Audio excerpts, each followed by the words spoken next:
चलिए आगे बढ़ रहे हैं, आगे बढ़े ना, इसके बाद आगे बढ़े, बोलो जल्दी, बोलो जल्दी।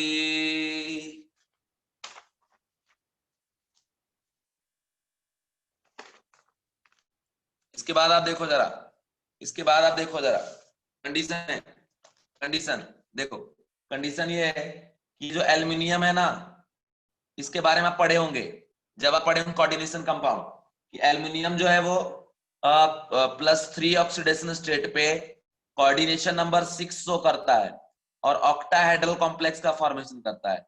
ऑक्टाहेड्रल कॉम्प्लेक्स है ना, ये चीज आप पढ़े होंगे। +3 ऑक्सीडेशन पे कोऑर्डिनेशन नंबर 6 शो करता है। क्यों ऐसा? क्योंकि देखो एल्यूमिनियम का अगर कॉन्फ़िगरेशन आप लिखें है ना, तो 1s2 2s2 2p3 sorry 2p1 2p1, तो देखिए 2s में 2 इलेक्ट्रॉन, 2p6 3s2 और 3p1 हो जाएगा इधर, ये हो गया 3s में 2 और इधर देखिए इसमें 1, बाकी ये 2 वैकेंट ऑर्बिटल, ये 3p हो गया। और बच्चों इसके साथ 3d ऑर्बिटल भी तो है, थर्ड सेल में डी ऑर्बिटल भी तो होता है ना, 5d ऑर्बिटल इधर है, तो ये जंप करके मान लो इधर चला गया एक्साइटेड स्टेट पे, एक इधर एक एक 2 इधर, तो 3 बॉन्ड तो इधर बना लिया। बाकी इसके पास चूंकि वैकेंट डी ऑर्बिटल भी अवेलेबल है, 1 2 3 ये पार्टिसिपेट कर जाता है बॉन्ड में, फॉर्मेशन में, तब जाके ये कोऑर्डिनेशन नंबर 6 शो करना चालू कर देता है, क्योंकि इसके पास अवेलेबल है क्या, वैकेंट डी ऑर्बिटल। ओके, तो याद रखना ये जो एल्यूमिनियम है AlCl6 -3 कॉम्प्लेक्स का भी फॉर्मेशन करता है। जब इसका ऑक्सीडेशन नंबर निकालिएगा, x माइनस क्लोरीन का -1 into 6 is equal to net charge -3, x minus 6 is equal to -3, then x is equal to क्या हो जाएगा, +3, तो ऑक्सीडेशन नंबर एल्यूमिनियम कितना आ गया, +3 आ गया, और कोऑर्डिनेशन नंबर क्या हो जाएगा बच्चों, 6, कि 6 क्लोरीन से ये सराउंडेड है, और कॉम्प्लेक्स कैसा हो जाएगा ये, ऑक्टाहेड्रल। ओके, ऑक्टाहेड्रल हो जाएगा। हाइब्रिडाइजेशन कैसा हो जाएगा इसका, sp3d2। ओके, और कैसा कॉम्प्लेक्स, आउटर ऑर्बिटल और इनर ऑर्बिटल पूछा तो क्या बोलेंगे, आउटर ऑर्बिटल कॉम्प्लेक्स। बोलने का मतलब ये है कि s के पहले वाला अगर d यूज होता है उसको बोलते हैं इनर ऑर्बिटल कॉम्प्लेक्स, अगर sp के बाद वाला d यूज हो रहा है उसको बोलते हैं आउटर ऑर्बिटल कॉम्प्लेक्स। तो ये बातें मैंने बच्चों आपको बता दिया, कंडीशन आप ध्यान रखना, ठीक है। अब मैं आपको जरा बताने जा रहा हूँ नेचर ऑफ ऑक्साइड के बारे में। ग्रुप 13 में जो ऑक्साइड हैं उनके नेचर के बारे में बताने जा रहा हूँ, और यहाँ पे कंडीशन ये है कि जैसे B2O3 Al2O3, ओके, इसके अलावा अदर, इसके अलावा अदर जो भी एलिमेंट प्रेजेंट है, जो मेटल है ग्रुप 13 में, उनके भी ऑक्साइड होंगे। Please repeat electron distribution.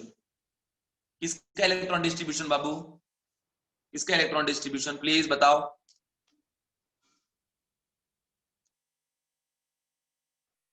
Al का देखो नॉर्मली क्या होता है ना कि एल्युमिनियम एक्साइटेड स्टेट पे चला गया, 3 अनपेड इलेक्ट्रॉन हो गया,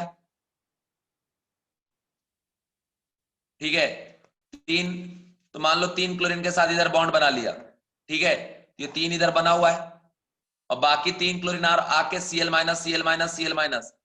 3 ऑर्बिटल में डोनेट कर दिया, एक s में सॉरी एक p में और 2 d में, तो टोटल कितना बॉन्ड हो गया, 1 2 3 4 5 6, तो 6 ने सराउंड कर लिया इसको, तो कोऑर्डिनेशन नंबर एल्यूमिनियम का क्या हो जाएगा, 6 हो जाएगा। और अगर कोऑर्डिनेशन पॉइंट ऑफ व्यू से इसको डील करें, तो जैसे ऑक्सीडेशन नंबर हम लोग पहले निकालते हैं, तो कितना आ गया 3, तो हम समझते हैं कि 3 इलेक्ट्रॉन लॉस कर दिया, तो एल्यूमिनियम +3 पे इलेक्ट्रॉन S3s में 0 हो गया, और 3p में भी क्या हो गया 0, और इधर से 3d में भी कुछ नहीं है ना, तो इधर से आया Cl- यहाँ कोऑर्डिनेट किया, Cl- यहाँ कोऑर्डिनेट किया, Cl- यहाँ किया, यहाँ किया, यहाँ किया, और Cl- यहाँ किया, ठीक है। तो देखिए ये तो d ऑर्बिटल है 2, और इधर से 3p और 1s, ये सारे जब इंटरमिक्स होंगे 1s 3p और 2d, तो टोटल 6 ऑर्बिटल इंटरमिक्स हो रहा है, तो 6 हाइब्रिडाइज ऑर्बिटल बनेगा, नाम हो जाएगा sp3d2। ओके, एक आप देखते हो कि D2sp3 भी होता है, तो जब S के पहले वाला D यूज होगा तो D2 बोलेंगे, लेकिन यहाँ तो S के बाद वाला यूज हो रहा है, सिमिलर सेल वाला, इसलिए इसका नाम क्या पड़ा, sp3d2। और ऐसे कॉम्प्लेक्स हम लोग क्या बोलते हैं, आउटर ऑर्बिटल कॉम्प्लेक्स। और कोऑर्डिनेशन नंबर 6 क्यों हो रहा है, क्योंकि 6 Cl- से ये सराउंड हो रहा है। ओके, समझ में आया मैथिली, बाबू समझ में आ गया? मैथिली समझ में आया? यस सर, चलो ठीक है। अभी ऑक्साइड को मैं डील कर रहा हूं। अदर ऑक्साइड, एक ग्रुप में ये जो ऑक्साइड है, इसमें ये जो है ये आपका एसिडिक ऑक्साइड होता है, नॉन मेटेलिक ऑक्साइड और एसिडिक की नेचर। ये जो है एम्फोटेरिक है, एम्फोटेरिक। और एम्फोटेरिक का तो लिस्ट ही बता दिया हमने, मतलब एम्फोटेरिक मतलब एसिड और बेस दोनों की तरह ट्रीट करेगा। और बाकी जो बच्चे बच्चों ये होते हैं बेसिक ऑक्साइड। ये चीज आप याद रखना, ठीक है? Basic oxide, clear? ये सिचुएशन, ये कंडीशन आप ध्यान रखना। ओके बच्चों, समझ गए? तो ये जो भी मैंने आपको बातें बता दिया है, इस बात के हिसाब से आप प्रॉब्लम को सॉल्व करना, ठीक? अब देखो, वैसे तो हम लोग पढ़ते हैं कि जब आप टॉप टू बॉटम जाते हैं किसी ग्रुप में, तो मेटेलिक कैरेक्टर बढ़ता है, नॉन मेटेलिक कैरेक्टर कम होता है। बट मैं यहाँ पे आपको पढ़ाने जा रहा हूँ इलेक्ट्रो पॉजिटिव नेचर, ठीक है ना? इलेक्ट्रो पॉजिटिव नेचर, ये चीज आप ध्यान रखना। इलेक्ट्रो पॉजिटिव नेचर, ठीक है? इलेक्ट्रो पॉजिटिव नेचर मतलब कौन अपने ऊपर पॉजिटिव चार्ज इजिली लाएगा, मतलब कौन इजिली इलेक्ट्रॉन लॉस करेगा, है ना? मतलब कौन इजिली खुद को ऑक्सीडाइज करेगा। और उसको हम लोग डिटेल में बताने के लिए यहाँ पे हम लोग यूज करते हैं बच्चों, किस चीज का? हम यहाँ पे यूज करेंगे स्टैंडर्ड ऑक्सीडेशन पोटेंशियल का। And by using value of a standard oxidation potential हम लोग डिफाइन करते हैं किस चीज के बारे में? तो यहाँ पे हम लोग डिफाइन करते हैं बच्चों किसी का इलेक्ट्रोपॉजिटिव नेचर के बारे में, है ना? समझ गए? तो अकॉर्डिंग, ऐसे तो नॉर्मली ये बोला जाता है कि टॉप टू बॉटम जाने पे इलेक्ट्रोपॉजिटिव नेचर बढ़ता है ना? ऐसे बोला जाता है, लेकिन हम उस तरीके से बात नहीं कर रहे। हम बात कर रहे हैं according to a standard oxidation potential, ठीक है? एंड ऑक्सीडेशन पोटेंशियल के बेसिस पे जाकर हम यहाँ पे पूरी कहानी आपको बताने जा रहे हैं, तो जरा ध्यान रखिएगा, ठीक है? समझ गए? तो यहां जरा लिखना बच्चों कि देखो, बोरॉन से ज्यादा होता है एल्युमिनियम का, और रीजन ये है कि लार्जर साइज ऑफ क्या? एल्युमिनियम। क्योंकि एल्युमिनियम का साइज लार्ज है, तो इजिली क्या होगा? ऑक्सीडाइज होगा। इसका एसओपी ज्यादा होगा, है ना? तो इलेक्ट्रोपॉजिटिव नेचर इसका ज्यादा होगा। लेकिन बाकी में जब हम जाते हैं तो वहां पे ऑब्जर्व ऐसे हुआ है, एल्युमिनियम, गैलियम, इंडियम और थैलियम, इसमें सबसे ज्यादा एल्युमिनियम, गैलियम, इंडियम, थैलियम, इस तरीके का ट्रेंड आता है, ठीक है? तो ऐसा क्यों आता है कि सबसे ज्यादा एसओपी इसका है और इसका कम, ठीक है? एसओपी मतलब स्टैंडर्ड ऑक्सीडेशन पोटेंशियल, है ना? समझ गए? इसके पीछे का रीजन ये है बच्चों कि इसमें क्या हो जाता है कि पुअर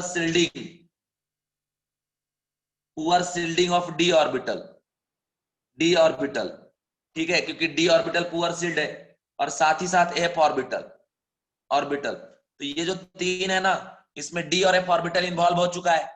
तो जो डी और एफ इन्वॉल्व हो चुका है, तो इसकी वजह से क्या हुआ ना कि पॉजिटिव चार्ज को ये रोक नहीं पा रहा है, पूरा पूरा पॉजिटिव चार्ज पहुंच गया बाहर। तो बाहर वाले को इजिली टाइटली अपनी तरफ क्या रखेगा? पुल्ड करके रखेगा, उसको इजिली ऑक्सीडाइज होने नहीं देगा, ठीक है? यहाँ पे पॉइंट आप ये लिख सकते हैं कि outer most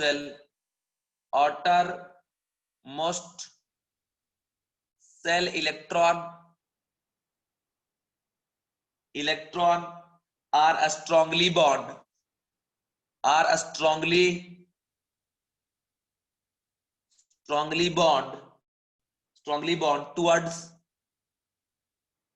towards nucleus तो ये रीजन हो गया। और एसओपी यहाँ पे क्या हो रहा है आपका? एसओपी डिक्रीजेस, जो कि इलेक्ट्रोकेमिस्ट्री में आप पढ़े होंगे, है ना? इलेक्ट्रोकेमिकल सीरीज, ये हो गया। आगे पलटे बच्चे, पलट दूं आगे।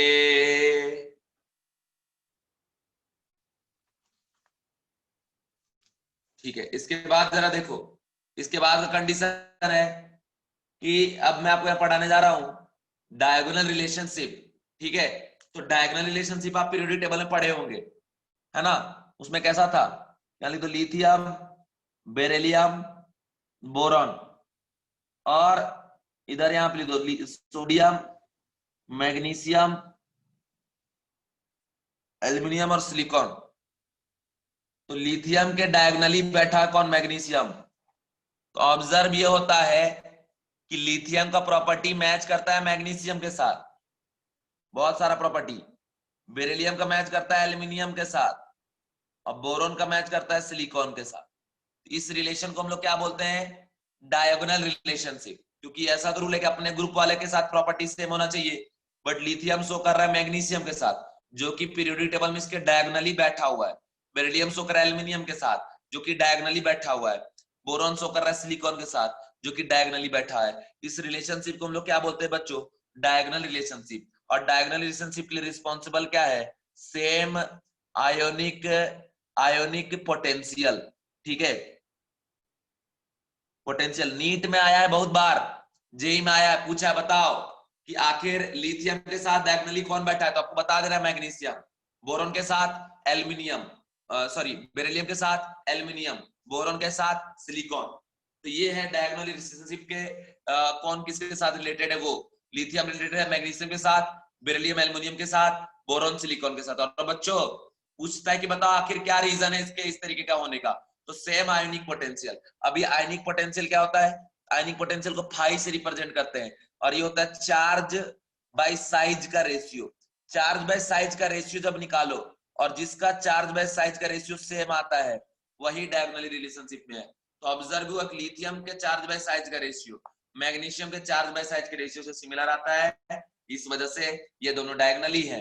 बेरिलियम एल्यूमिनियम के साथ भी वही होता है, बोरॉन सिलिकॉन के साथ भी वही होता है। बट अभी हम ग्रुप 13 पढ़ रहे हैं, तो यहाँ बात करेंगे किसका, बोरॉन और सिलिकॉन का। तो लिखना बच्चों, diagonal diagonal relationship, diagonal relationship between boron and silicon, boron and silicon. Okay, तो यहां फर्स्ट बात पहले से लिख दो, बोरॉन और सिलिकॉन ऐसा डायगोनली बैठा दो इसको, और इस तरीके से यहां बना दो, ठीक है ना। बस इसके नीचे यहाँ पे एल्यूमिनियम और इसके ऊपर यहाँ पे कार्बन, कार्बन, ठीक है। अब फर्स्ट पॉइंट कि दोनों को दोनों क्या है, प्रॉपर्टी में सिमिलरिटी बता रहा हूं कि दोनों का दोनों नॉन मेटल है, इन दोनों का नियरली इक्वल डेंसिटी है, दोनों कोवेलेंट कैरेक्टर का कंपाउंड बनाता है, दोनों का ऑक्साइड एसिडिक होता है, और both can react with sodium hydroxide. Okay, तो इसलिए बच्चों हम ये कहते हैं ये दोनों सिमिलर टाइप का है। दोनों का दोनों लिथियम एल्युमिनियम हाइड्राइड, जिसको लाह बोलते हैं, उसके साथ रिएक्ट करता है। हाइड्रोलिसिस दोनों का, अगर इनके क्लोराइड का बात करें तो हाइड्रोलिसिस इनके क्लोराइड का पॉसिबल है। अब एक एक करके मैं सारी चीजें लिखवाता हूं और उनके बारे में आपको बताता हूं, ठीक है। बताते जाना बच्चों, आपको समझ में आ रहा है कि नहीं आ रहा है ना। एक एक बार बीच में मैसेज करते रहना, सर समझ में आ रहा है, ऐसे बिना पूछे भी कोई कोई। ओके, फर्स्ट देखो, जब लगे कि नहीं अच्छा समझ रहा है, एक मैसेज चिपका दो कि हाँ सर आ रहा है, बस कुछ नहीं। तो देखो फर्स्ट कंडीशन है कि बोथ आर देखो, क्योंकि पढ़ाना और पढ़ना फीलिंग से रिलेटेड है। आपका टीचर आपको फील के साथ पढ़ा रहा है, आप फील के साथ पढ़ रहे हो ना, तो आपका टॉपिक आपके दिमाग में उतर जाएगा। सबसे पहली बात, टाइम पास करने के लिए पढ़ोगे तो मजा नहीं आएगा ना आपको ना हमें, इसलिए पूरा फील के साथ पढ़िए, एंजॉय करिए स्टडी को, क्योंकि हमने चूज किया है पढ़ाना, आपने चूज किया है पढ़ना, तो फील करिए स्टडी को कि both both are non metal, ये चीज आप याद रखना। सेकेंड पॉइंट बच्चों कि nearly equal density, nearly equal density density. Third point लिख लेना बच्चों, बोथ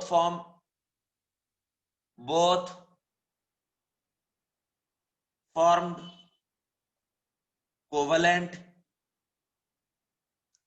कैरेक्टर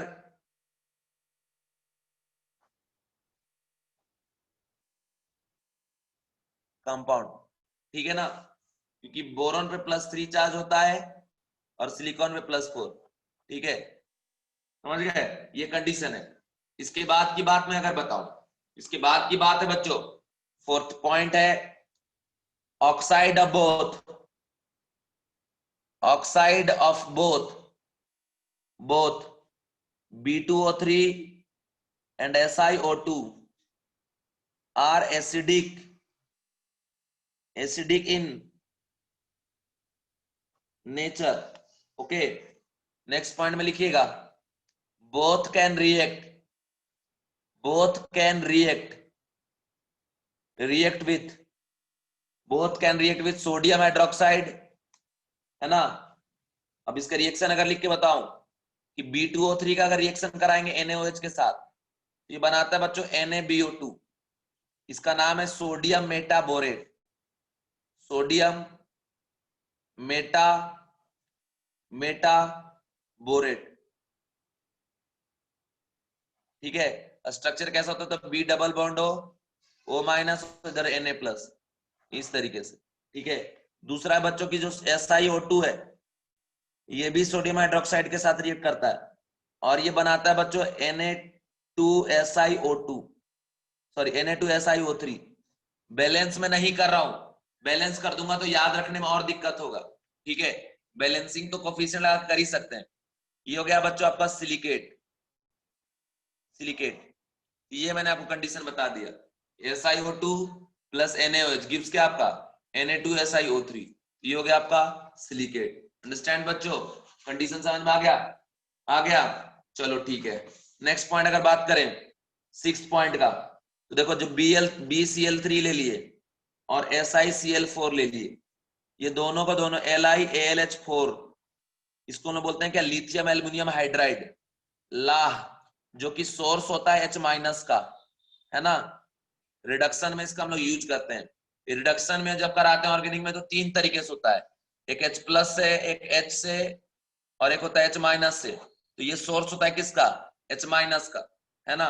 तो SiCl4 प्लस LiAlH4, ओके। तो यहां से बच्चों जब ये इससे रिएक्ट करता है ना, तो एक्चुअल में बनाता है ये BH3, बट BH3 एग्जिस्ट नहीं करता, ये डायमराइज कर जाता है। डायमर मतलब क्या, मोनोमर डायमर पढ़े होंगे आप, कि देखो सीधी बात, पॉलीमर क्या होता है कि बहुत सारे लोग एक साथ मिलके मर गए और मरने के बाद एक नए फॉर्म में जनरेट हुए, उसको हम लोग बोलेंगे पॉलीमर। बहुत सारे लोग मरे, अगर दो मरेगा और एक में कन्वर्ट होगा तो उसको बोलेंगे डाइमर, तीन मरा तो ट्राइमर, चार मरा तो टेट्रामर। तो यहाँ देखो, अगर ये 2 टाइम्स मर रहा है मतलब अपनी एग्जिस्टेंस को खत्म कर रहा है और एक में कन्वर्ट हो रहा है B2H6, जिसको बोलते हैं डाइमर, जिसका नाम है डाइबोरेन। बहुत इंपॉर्टेंट स्ट्रक्चर कंपाउंड है रिलेटेड टू ग्रुप नंबर 13, जिससे डायरेक्ट क्वेश्चन आता है जेई मेंस एडवांस और नीट में, है ना। डाइबोरेन, इसको डाइबोरेन बोलते हैं, इसके बारे में हम लोग पढ़ेंगे डिटेल में। और कल भी क्वेश्चन मैंने दिखाया था कि जेई एडवांस में इससे रिलेटेड क्वेश्चन आ चुका है, मेंस में आया है, नीट में आया, कुछ भी पूछ देता है, याद रखना कि BH3 बन रहा है कायदे, लेकिन BH3 एग्जिस्ट ही नहीं करता, ओके, क्योंकि इनकम्प्लीट ऑक्टेट है, इसलिए अनस्टेबल होता है, तो ये कन्वर्ट कर लेता है खुद को डाइमर के फॉर्म में। अब इसका अगर बात करें बच्चों, तो ये बनाता है SiH4, ये दो हाइड्राइड बन गया, दोनों का हाइड्राइड। तो देखिए हाइड्राइड का फॉर्मेशन इन लोगों ने कर लिया, ओके, तो ये हो गया। इसके बाद बच्चों अब मैं आपको बताने जा रहा हूं हाइड्रोलिसिस के बारे में, ओके। हाइड्रोलिसिस,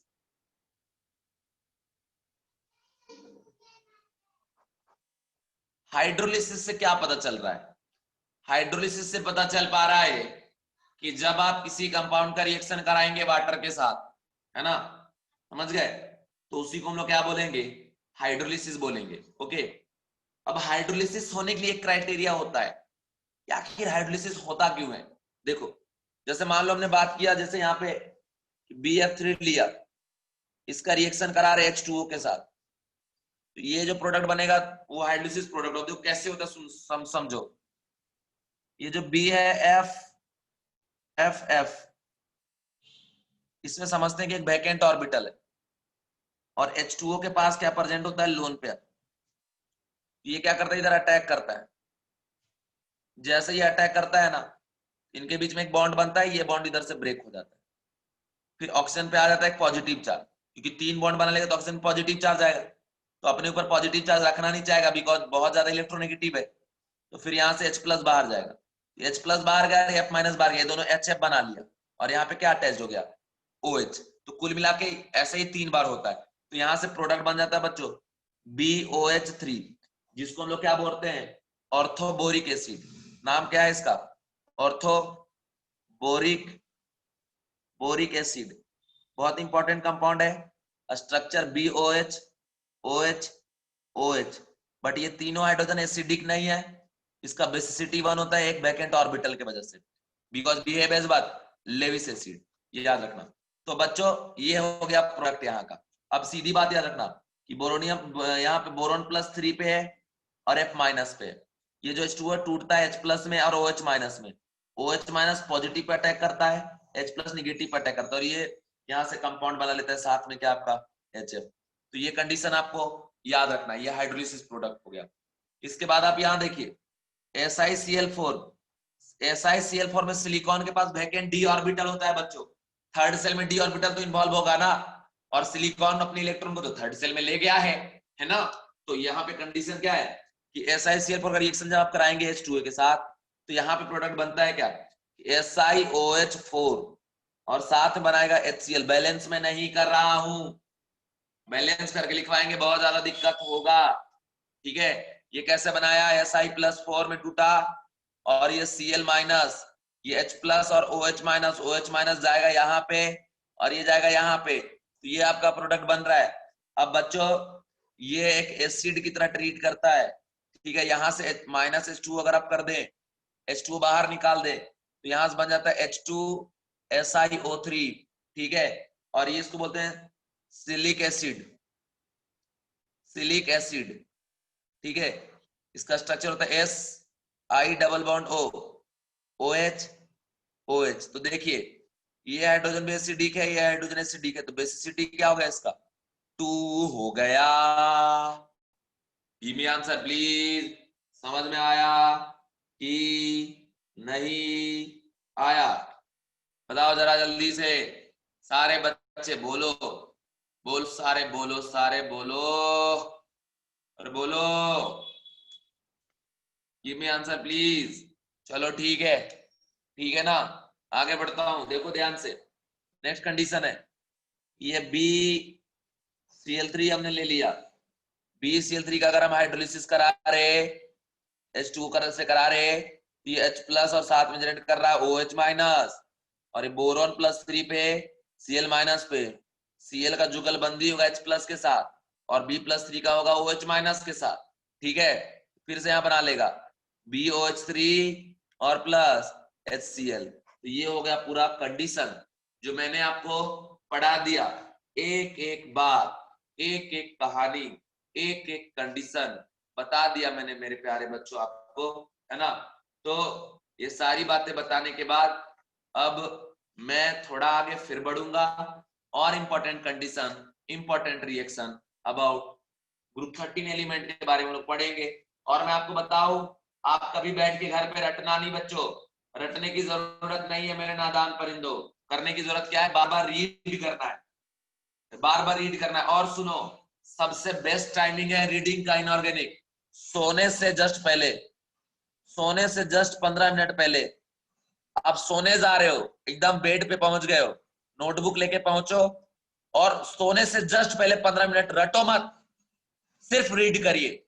जब आप रीड करेंगे, ऑटोमेटिक सोने के बाद आपके दिमाग में रात भर घूमेगा, ये चीज आपको याद हो जाएगा। प्रैक्टिकल बात है, आप अप्लाई करके देखो। सेम ये चीज आप बायो में अप्लाई कर सकते हैं, सेम ये चीज आप जो भी थियोरिटिकल चीज है उसमें अप्लाई करो।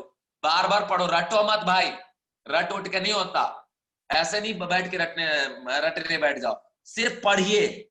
होता क्या है ना कि बार बार जब हम पढ़ते हैं ना, हमारे दिमाग में एक इमेज चिपक जाता है, और वो इमेज धीरे धीरे हमें याद हो जाता है। लेकिन वही चीज हम रटते हैं, BCl3 + H2O दीप्त, BO3 + HCl, ऐसे याद नहीं होता भाई, ठीक है ना। याद करने के लिए आपको बार बार पढ़ना पड़ेगा। ऐसा नहीं है कि आप अभी पढ़ोगे नहीं, अचानक से 1 महीने खूब पढ़ोगे याद हो जाएगा, ऐसा नहीं होगा।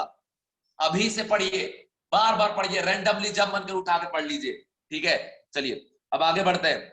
हमारा है आपका बोरॉन, बोरॉन एलिमेंट। अब हम बात करने जा रहे हैं बोरॉन एलिमेंट के बारे में डिटेल में, ध्यान से देखिएगा।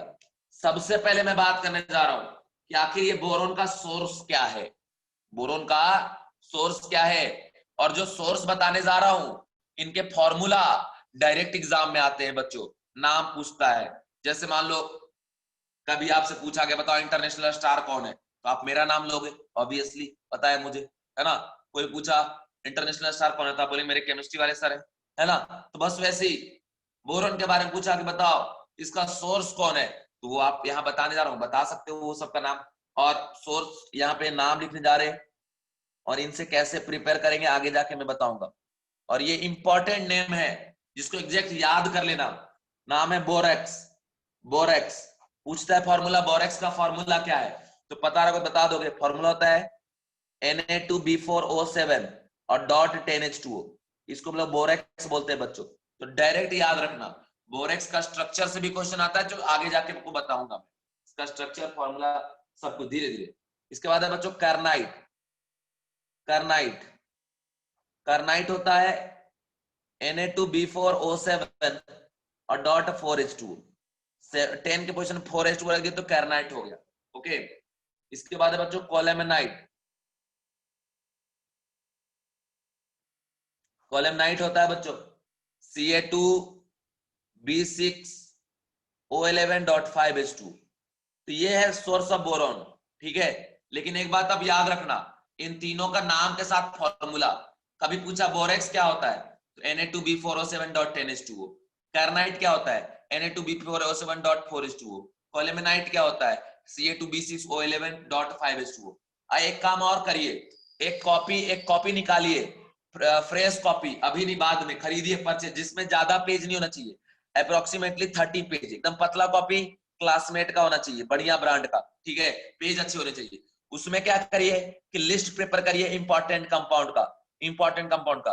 उसमें क्या करिए, जैसे बोरैक्स उसका फॉर्मूला, कार्नाइट उसका फॉर्मूला, कोलेमेनाइट उसका फॉर्मूला, है ना। मेटलर्जी में जितने भी आपने और पढ़े होंगे उन सभी का फॉर्मूला, उसका नाम, है ना। इसके अलावा ब्लू विट्रियोल क्या होता है, ग्रीन विट्रियोल क्या होता है, रेड विट्रियोल क्या होता है ना। सल्फ्यूरिक एसिड क्या है, पेरोक्सो सल्फ्यूरिक एसिड क्या है ना। हाइपोफॉस्फोरस एसिड, फास्फोरिक एसिड, जितने भी टाइप का है ये इस टाइप का नाम, उसका एक लिस्ट तैयार करो। और आप आज उसमें ये वीडियो रिकॉर्ड हो रहा है ना, रिकॉर्डिंग आप एग्जाम के बाद देखना कि कम से कम उससे 2 क्वेश्चन आपका आएगा नीट में, नीट में। ओके, और एक क्वेश्चन आता है JEE मेंस में। तो ये चीज आप प्रिपेयर करेंगे आपको बेनिफिट मिलेगा। और यही सब ऐसा क्वेश्चन है जिसमें रैंक बूस्ट होता है, क्योंकि इन सब पे बच्चों का ध्यान नहीं होता, उनको लाइट लगता है, बट इस पे अगर आप फोकस करते हैं, ये काम करते हैं। और उस डायरी में क्या करिए, उसमें चैप्टर वाइज नहीं होना चाहिए, नॉर्मल लिस्ट, उसमें सारे एक्सेप्शन लिख दो। जैसे रेडियस का एक्सेप्शन, आयनेशन एनर्जी का एक्सेप्शन, जो एक्सेप्शन आपको मिला वो सब वहां जाएगा, और उसको बार बार रीड करेंगे। आपको कभी एक्सेप्शन के लिए इधर उधर हाथ पैर मारना नहीं पड़ेगा। अभी हमें पता है कहाँ एक्सेप्शन है, उसको लिस्ट तैयार करे रहेंगे, डायरेक्ट पढ़ लेंगे, हो जाएगा काम, बार बार पढ़ेंगे याद हो जाएगा। ओके, चलिए इसके बाद हमारा कंडीशन है, इसके बाद हमारा कंडीशन है फॉर्मेशन ऑफ बोरॉन, ठीक है ना। Formation of boron, formation of boron. बच्चों आप लोगों को पढ़ाते हुए ना बहुत मजा आ रहा है मुझे यार, एक्चुअली कैसे टाइम बीत जाता है पता ही नहीं चलता यार। ठीक है, अब देखो बोरॉन का जो मेजर सोर्स है वो B2O3 है, मेजर सोर्स ऑफ बोरॉन, ठीक है। इसी से प्रिपेयर हम करते हैं, कैसे, मान लो B2O3 का रिएक्शन हम करवा दिए Mg के साथ। अब आपको अच्छे से पता है कि मैग्नीशियम का रिएक्टिविटी ज्यादा होता है कंपेरेबल टू बोरॉन, तो मैग्नीशियम बोरॉन को यहां से रिप्लेस कर देगा, उसके पोजीशन में खुद जाकर ऑक्सीजन से बॉन्ड बना लेगा, बोरॉन को फ्री कर देगा। Displacement reaction, understand. तो यहाँ पे हम लिखेंगे MgO प्लस क्या, बोरॉन। ये देखिए बोरॉन प्रिपेयर हो गया। तो ये जो हमने लिखा है ना इधर, ये बोरेक्स, कार्नाइट, कोलेमेनाइट, तो यहां से हमारा ये फोकस रहता है कि B2O3 का प्रिपरेशन कर लें, एंड B2O3 बनाने के बाद Mg से रिएक्ट कर देंगे, MgO बन जाएगा और बोरॉन को रिलीज मिल जाएगा। ठीक है, ऐसा क्यों हो रहा है, तो because magnesium is more reactive more reactive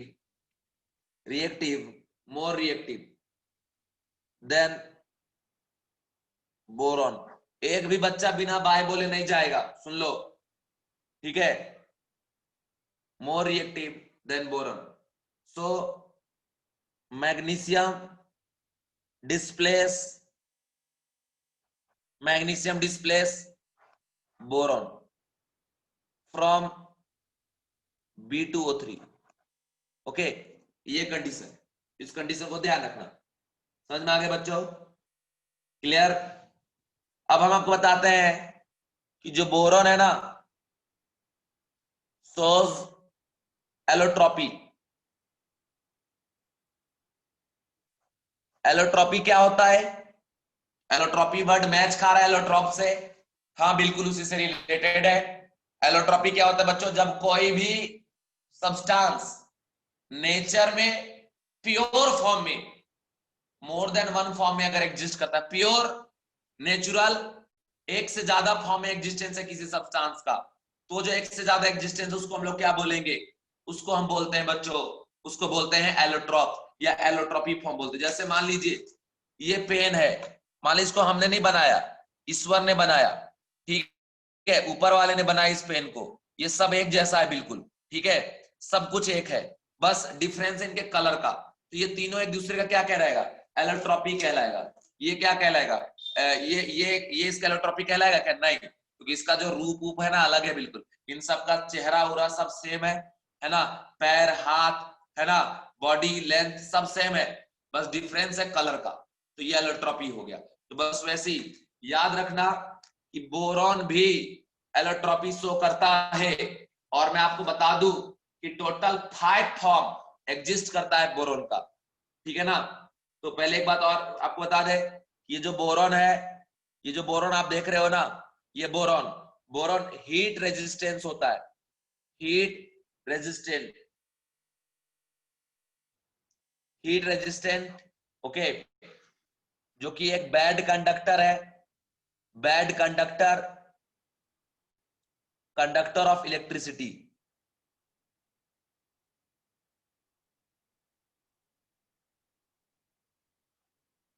bad conductor of electricity because, क्योंकि ये नॉन मेटल है, ठीक है।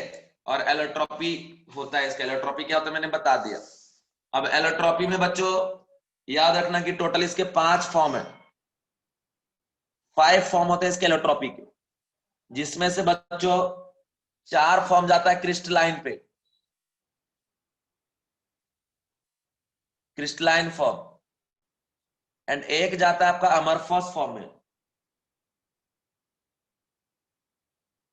और आप जब सॉलिड स्टेट पढ़े होंगे तो वहां पढ़े होंगे क्रिस्टलाइन सॉलिड और अमरफस सॉलिड, दोनों में क्या डिफरेंस है? ऐसा सॉलिड जो लार्ज रेंज ऑर्डर का हो, जिसमें एक रिपीटेशन का पैटर्न हो, है ना, जो एक पैटर्न को रिपीट करे, जो एक पैटर्न को फॉलो करे, उसको हम लोग क्या बोलते हैं? Crystalline solid. जैसे आप लिख सकते हैं कि मान लो ये एटम है, इस तरीके से एक पर्टिकुलर वे में अरेंज्ड है, इसको हम लोग क्या बोलेंगे बच्चों? क्रिस्टलाइन बोलेंगे। लेकिन अगर बात करें अमरफस का, इसमें कोई पर्टिकुलर डायरेक्शन वायरेक्शन नहीं होता, ठीक है, ये शॉर्ट रेंज ऑर्डर का है। तो ये हो गया बच्चों आपका क्या? अमरफस। तो अमरफस वाला एक होता है और क्रिस्टलाइन वाला क्या होता है बच्चों? 4। समझ गए? अब इसमें से एक इंपॉर्टेंट है जिसको हम बाहर निकाल के पढ़ने जा रहे हैं, बोरॉन के बारे में। इसका कंडीशन याद रखिए बच्चों कि boron crystal has B12 unit, जो कि रेगुलर आइकोसहेड्रॉन की तरह होता है। इसका मतलब क्या है कि एक यूनिट में उसके 12 बोरॉन इन्वॉल्व होता है। याद रखना कि boron crystal crystal crystal has B12 unit okay, with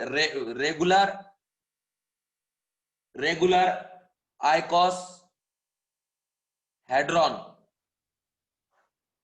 bye, ऐसे बोलो, ऐसे सिर्फ बाय मत बोलो, थोड़ा डिफरेंट तरीके से बोलो, ठीक है, क्योंकि आप बाय किसको बोल रहे हो? इंटरनेशनल स्टार को। तो इंटरनेशनल स्टार को थोड़ा डिफरेंट तरीके से बाय बोलो, नॉर्मल तरीके से मत बोलो, ठीक है। चलिए आज देखते हैं कि इसका डिफरेंट तरीके का बाय आता है। जिसका डिफरेंट तरीके का बाय आता है? अच्छा, हद हो। चलो